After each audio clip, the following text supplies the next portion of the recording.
Umprofethi uEzekile uthi umuntu okhohlakeleyo xa efulathela inkohlakalo yakhe enza okufanelekileyo nokulungileyo uyabuya ulondoloza umphefumulo wakhe ebomini. Kumbhali wendumiso uthi ngokubezama izigqitho ndizazi nesono sam sisebusweni bam futhi uthi uThixo fihla ubuso bakho ezonweni zam ucime zonke izikhohlakalo zam.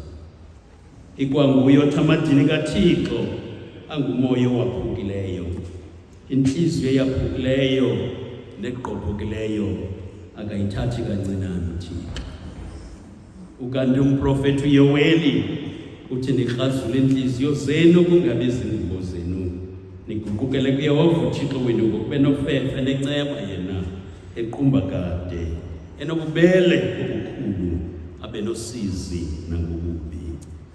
Umprofethi uDaniel naye uyasikhuthaza kuyo inkosi uThixo wethu ukwizibele nezixolelo.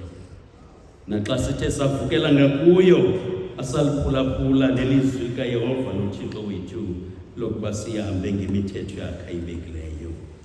uJeremaya emva kovuma izono uthi ndohlwaye Yehova, kodwa tha ucinga ubungakanani bezono zakhe athi uzungayingabo Thixo ubuye nganeno, ngoba xa unondohlwaya ngokufanele izono zam ungandenza bencinane. uYesu ngomlomo kaMateyu uthi guqukani kuba ubumkani bezulu sebukufuphi. Ukanti unyana wolahleko ngokubaliselwa nguLuka naye uthi ndiyakusuka ndiye kubawo ndithi kuye bawo ndonile ngakulo izulu nasebusweni bakho ndisafanele ukubizwa ngokuba ngunyana wakho. Nangulo mbhalo wendumiso encokola nathi kakhona esithi xa ufika kwezi ntlanganiso zihlalayo ngamagama abantu ungangeni ekugwebeni, ngokuba kungalungile ebusweni bakho namnye ohleliyo. Phambi koba ubagweba abanye abantu uzukhumbula okokuba nawe xeshikweni umane usithi awunaso isono uyasikhohlisa.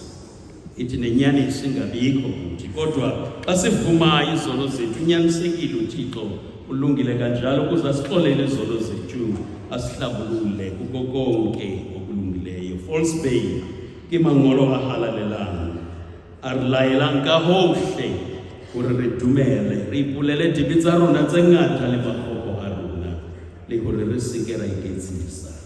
Ra pata dibe tsa rona ho modimo matla ohle tate wa rona ya lehodimong, re mpe re ipulele tsona ka pelo e ikokobeditseng e inyatsang e bakang le utlwang hore re tle re fumane tshwarelo ya tsona ka molemo le ka mohau wa ona o sa feleng. Ka baka lena ke a le kopa mme ke le rapela bohle ba leng teng mona hore le mphelehetse ka pelo e ikokobeditseng le ka lentswe le inyatsang ha re ipeha pela trone ya mohau wa lehodimo le re mmoho le nna.